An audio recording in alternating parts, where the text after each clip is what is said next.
दोस्तों, उत्तर प्रदेश की सियासत में एक बार फिर हलचल तेज हो गई है।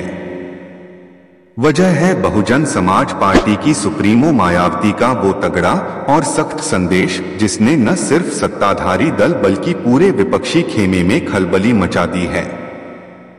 मायावती लंबे समय से खामोश थीं। कई राजनीतिक हलकों में ये चर्चा थी कि वो अब सक्रिय राजनीति से दूरी बना रही हैं। लेकिन अचानक उनका ये बयान और सियासी संदेश आना विरोधियों के लिए किसी झटके से कम नहीं है। मायावती ने साफ कहा है कि दलित, पिछड़े और वंचित समाज के हक और अधिकार से कोई समझौता नहीं होगा। उन्होंने इशारों में कांग्रेस और समाजवादी पार्टी दोनों पर ही हमला बोला और बीजेपी को भी सीधा संदेश दे दिया कि 2025 और उसके आगे की राजनीति में बसपा की भूमिका नजरअंदाज करने की भूल कोई न करे। मायावती का ये बयान ऐसे समय आया है जब यूपी की राजनीति दलित वोट बैंक को लेकर बेहद संवेदनशील मोड़ पर खड़ी है। दरअसल मायावती ने विपक्षी खेमे को ये याद दिला दिया है कि दलित राजनीति की असली धुरी वही है। चंद्रशेखर आजाद, रावण जैसे नए चेहरों के उभरने के बीच मायावती की ये सक्रियता ये साबित करती है कि वो अब भी मैदान छोड़ने वाली नेता नहीं है।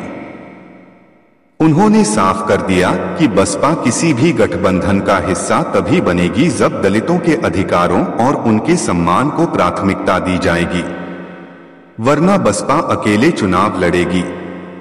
ये संदेश कांग्रेस और समाजवादी पार्टी के लिए किसी झटके से कम नहीं है। विपक्षी खेमे में ये उम्मीद की जा रही थी कि मायावती किसी न किसी तरह विपक्षी गठबंधन में शामिल होकर बीजेपी के खिलाफ मजबूत मोर्चा खड़ा करेंगी। लेकिन मायावती के ताजा रुख से साफ है कि वो किसी के दबाव में आने वाली नहीं है। उन्होंने कहा कि बसपा का वोट बैंक बिकाऊ नहीं है और उसे सिर्फ सीटों की गिनती तक सीमित करना जनता का अपमान है। राजनीतिक विशेषज्ञ मानते हैं कि मायावती के इस बयान के पीछे कई बड़े इशारे छिपे हैं। पहला, उन्होंने दलित समाज को संदेश दिया कि वो अभी भी उनकी असली नेता हैं।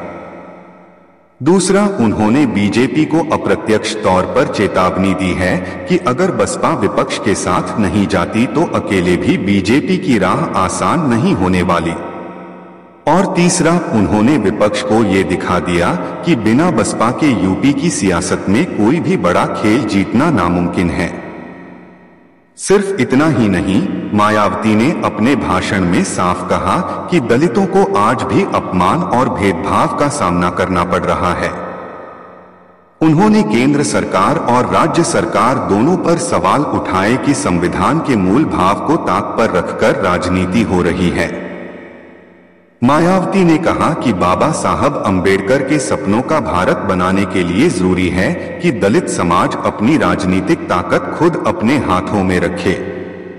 ये बयान आते ही विपक्षी खेमे में हलचल तेज हो गई है। समाजवादी पार्टी को डर है कि दलित वोट बैंक एक बार फिर मायावती की तरफ लौट सकता है। वहीं कांग्रेस को ये चिंता सता रही है कि दलित पिछड़ा समीकरण जो वो बनाने की कोशिश कर रही थी, वो अब टूट सकता है। बीजेपी के लिए भी ये आसान स्थिति नहीं है, क्योंकि दलितों की बड़ी संख्या उसके साथ जुड़ी हुई है। मायावती के बयान से बीजेपी को भी अपनी रणनीति दोबारा सोचना पड़ सकती है। अगर पिछले चुनावों के आंकड़े देखें तो बसपा का वोट प्रतिशत भले घटा हो, लेकिन दलित समाज में मायावती का असर अब भी सबसे गहरा है।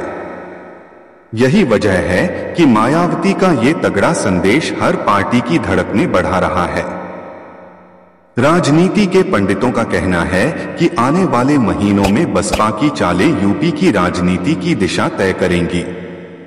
मायावती ने यह भी कहा कि वो राजनीति में सिद्धांतों से समझौता नहीं करेंगी, सत्ता की लालच में पार्टी की विचारधारा को नहीं छोड़ेंगी। उन्होंने अपने कार्यकर्ताओं को भी संदेश दिया कि आने वाला समय उनके लिए चुनौतीपूर्ण है, लेकिन अगर मजबूती से मैदान में उतरे तो बसपा फिर से यूपी में सत्ता की दावेदार बन सकती है। यानी साफ है, मायावती का ये संदेश किसी सामान्य बयान की तरह नहीं है। ये एक रणनीतिक चाल है, एक ऐसा पॉलिटिकल मूव जो हर पार्टी को अपने अपने खेमे में बैठकर सोचने पर मजबूर कर रहा है। क्योंकि मायावती का अनुभव, उनकी पकड़ और उनकी संगठन क्षमता विपक्ष और सत्ता दोनों के लिए चुनौती है। अब देखना यह है कि मायावती आने वाले दिनों में कौन कौन से और बड़े ऐलान करती हैं।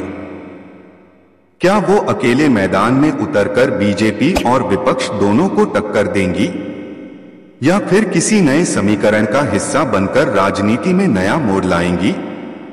फिलहाल इतना तय है कि उनका तगड़ा संदेश विपक्षी खेमे में खलबली मचा चुका है और यूपी की राजनीति एक बार फिर से दिलचस्प मोड़ पर पहुंच चुकी है।